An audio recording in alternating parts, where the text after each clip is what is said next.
बहुत लोग जो है ना, कोई स्त्री का चिंतन करते हैं, कोई पुरुष का अधिक चिंतन करते हैं, तो ये चिंतन से ध्यान नहीं होगा। एक प्रिंसिपल सहरसा में उठ के खड़े हो गए बीचे में, कहा कि बाबा ये जो आप बता रहे हैं ना ये ठीक नहीं। हम कि क्या ठीक है?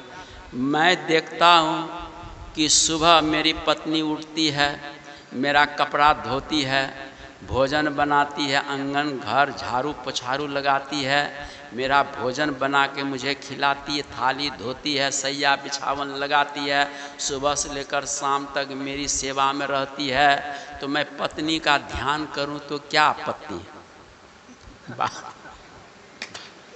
ये कोई साधारण आदमी का नहीं, प्रिंसिपल का प्रश्न है। सही मैंने, क्योंकि मेरा मन पत्नी में ही लगा रहता है, क्योंकि सब काम करती है वो, है ना, और मुझे करने नहीं देती है। तो पत्नी का हम ध्यान करें तब क्या होगा? हम सद्गुरु का ध्यान क्यों करें? बोलो, सद्गुरु हमारा क्या काम करते हैं? कोई काम करते हैं? बताओ, कुर्सी पर सिंहासन पर बैठे रहते हैं वो, बस। तो हमने कहा कि बात बिल्कुल आपने अच्छी कही है।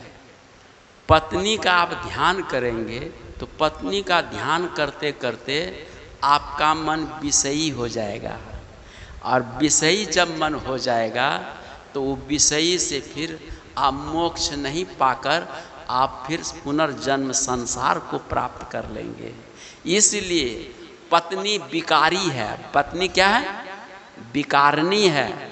और मन जब उसका चिंतन करेगा तो मन में विकार पैदा होगा, और उस विकार से फिर आप मोक्ष को नहीं प्राप्त कर सकते। और सद्गुरु निर्विकारी है। सद्गुरु क्या है? निर्विकारी है, चिदानंदमय स्वरूप है। ऐसे निर्विकार स्वरूप का आप चिंतन करेंगे योग ध्यान में, तो मन आपका जो विकारी है वो निर्विकार होने लगेगा। धीरे धीरे धीरे धीरे मन जब निर्विकार हो जाएगा तो निराकार स्वरूप, निर्विकल्प स्वरूप, निरंजन परमात्मा का साक्षात्कार होगा, और उससे आपकी मुक्ति भी हो जाएगी। इसीलिए है ना, पुरुष को अधिक पत्नी का चिंतन नहीं करना चाहिए, और स्त्री को अधिक पति का चिंतन नहीं करना चाहिए। चिंतन करने से क्या होता है तो सुनो एक प्रसंग, फिर हम वाणी विराम देंगे। एक प्रसंग है, राजा पुरंजन समास रूप में बताते हैं। पुरंजन अपने पत्नी में बहुत आसक्त था।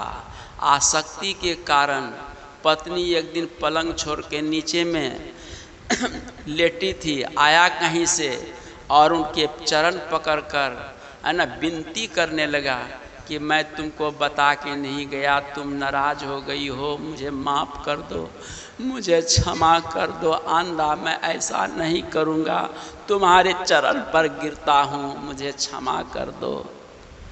जो पत्नी से ऐसे माफ़ी मांगे, क्षमा मांगे, ऐसे पुरुष को क्या कहते हैं? मौगाह। क्या कहते हैं? ऐसे पुरुष को मौगाह कहते हैं, और पुरुष समाज में उसका वैल्यू नहीं होता है। ये तो मौगी का बात मानता है। हाँ, मौगी जो कहेगी वही होगा, ये मौगाह है। वही देखो मौगी है ना, मौगी को है ना रिझाने के लिए, खुश करने के लिए चरणों में गिर रहे हैं, क्षमा मांग रहे हैं। ऐसा मत करना। हाँ, आप लोग ऐसा मत करिए, पुरुषत्व खत्म है ना। इसलिए नारायण तब कुछ दिन के बाद उनकी पत्नी बीमार पड़ गई और मृत्यु हो गई। मृत्यु हो गई तो आसक्त पुरंजन पत्नी का चिंतन करते करते वो जब मरा तो विदर्भ नरेश की है ना राजकुमारी बन के जन्म लिया। पहले जन्म में क्या था? पुरुष राजा। अब दूसरा जन्म में क्या हो गया? स्त्री। स्त्री का रूप धारण किया। कैसे हुआ? चिंतन से हुआ। इसीलिए मैंने कहा कि यदि आप इस जन्म में साड़ी पहनती हैं, साया बलोच पहनती हैं, झुमका टिकली बेसर पाउडर लिपस्टिक लगाती हैं, अब पुरुष का चिंतन करते करते कहीं मर करके पुरुष बन गई तो अगला जन्म में फुल पैंट शर्ट बूट पहन कर अब मोटरसाइकिल उड़ाएगी गुर्र, ठीक है ना।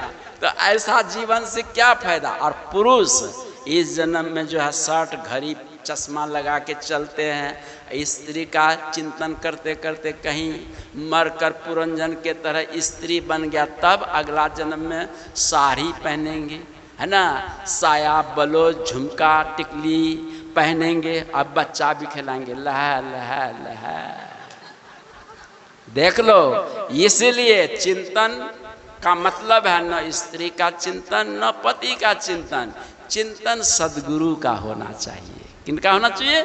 सदगुरु का होना चाहिए, है ना। सदगुरु का चिंतन करते करते, इष्ट देव को चिंतन करते करते मरने के बाद इष्ट देव की आत्मा को पाकर आप सदा के लिए मुक्त हो जाएंगे, समझिए। और मोक्ष की बात थोड़ी सी बता दूं।